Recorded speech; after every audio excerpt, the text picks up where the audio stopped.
बिस्मिल्लाहिर्रहमानिर्रहीम, अस्सलाम वालेकुम। Welcome to my channel everyday interesting. Guys, आज की वीडियो बहुत इन्फॉर्मेटिव होने वाली है, इसको आखिर तक ज़रूर देखिएगा। चलिए वीडियो स्टार्ट करते हैं। क्या आप जानते हैं, इस्तेमाल शुदा ब्लेड जो आप कचरेदान यानी डस्टबिन में फेंक देते हैं, जो मासूम जानवरों के लिए मौत का सबब बनते हैं।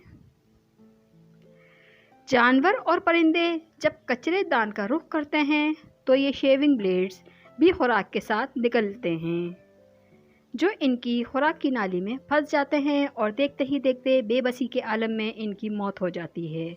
तो खुदारा मासूम जानवरों पर रहम करें, इस्तेमाल के बाद ब्लेड ज़मीन में दफन करें। Thanks for watching.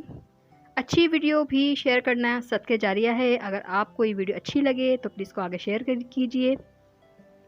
वीडियो पसंद आई है तो चैनल को सब्सक्राइब करते हैं, वीडियो को लाइक करते हैं। मिलती हूँ नेक्स्ट वीडियो के साथ, जब तक के लिए अल्लाह हाफिज़।